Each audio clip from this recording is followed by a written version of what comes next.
여러분, 미국 법인세 인하에 대한 기대감 많이 갖고 계시죠? 하지만 공화당이 지금 주장하고 있는 미국의 법인세 인하는 우리가 흔히 생각하는 법인들의 세금을 그냥 깎아주겠다고 하는 그런 법인세 인하와는 개념이 완전 다릅니다.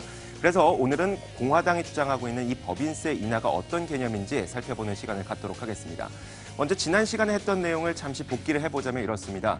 트럼프가 주장을 했었던 국경세라고 하는 것은 특정 국가의 특정 제품에 대해서 너희는 제품을 우리나라 미국에 너무 싸게 들여오니까 관세를 많이 붙여야 되겠어 라고 하면서 붙이게 되는 징벌적인 과세 성격을 갖고 있습니다. 이것은 무역 분쟁을 일으킬 수가 있고요. WTO 제소 가능성도 매우 높습니다. 하지만 공화당이 주장하고 있는 이 국경 조정세라고 하는 것은 미국이 미국 기업에게 너희는 세금을 이렇게 내라면서 세제를 개편하는 겁니다.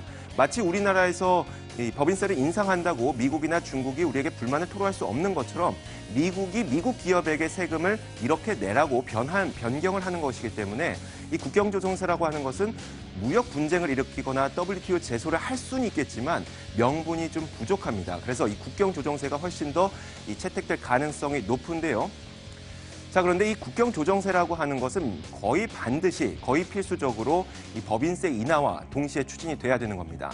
왜냐하면 이 국경조정세라고 하는 것은 미국이 너희 미국 수출 기업들이지 그러면 물건을 팔아서 미국에게 돈을 벌어다 주는 기업이네. 너희에게는 세금을 감면해 줄게.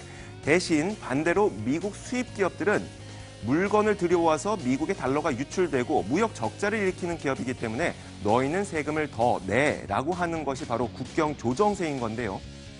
그래서 실제로 살펴보면 국경조정세를 도입에 찬성하는 그런 기업들은 미국 내에서 약을 만들어서 해외에 수출하는 화이자나 릴리와 같은 제약기업들, 혹은 미국 내에서 비행기를 만들어서 해외에 수출하는 보잉과 같은 기업들, 이런 기업들은 당연히 세금 혜택을 받을 수 있기 때문에 국경조정세를 찬성하고 있고, 반대로 나이키와 리바이스 같은 기업들은 분명히 미국 기업이긴 한데 미국 국내에서 공장을 돌리자니 너무 가격이 비싼 겁니다. 그래서 해외에서 공장을 돌려서 그 물건을 미국으로 들여다가 여기에서 미국 국민들에게 팔다 보니까 수입 기업이 되는 것이죠. 이런 기업들은 분명히 미국 기업이긴 한데 수입 기업이다 보니까 세금 폭탄을 맞을 가능성이 있습니다. 그래서 똑같은 미국 기업인데 이 수입 기업들은 세금 폭탄을 맞을 가능성 때문에 국경조정세 도입을 반대를 하고 있습니다. 하지만 미국에서 지금 현재 공화당이 주장하고 있는 법인세 인하는 이런 겁니다. 똑같은 미국 기업인데 수출 기업에게는 혜택이 돌아가게 되고 수입 기업에게는 손해가 되다 보니까 이 수입 기업들, 이들도 미국 기업이죠. 이들을 그냥 방관할 수는 없는 겁니다. 그래서 이 미국 수입 기업들이 세금 폭탄을 맞는 것을 방지하기 위해서 그럼 대신 너희에게는 법인 소득세를 인하해주는 방안을 채택해 줄게 라고 하는 것이 바로 공화당이 주장하고 있는 법인세 인하입니다. 우리가 흔히 생각하고 있는 이 모든 기업들에게 이득에 대해서 법인세를 깎아주겠다고 하는 개념과는 전혀 다른 것이죠.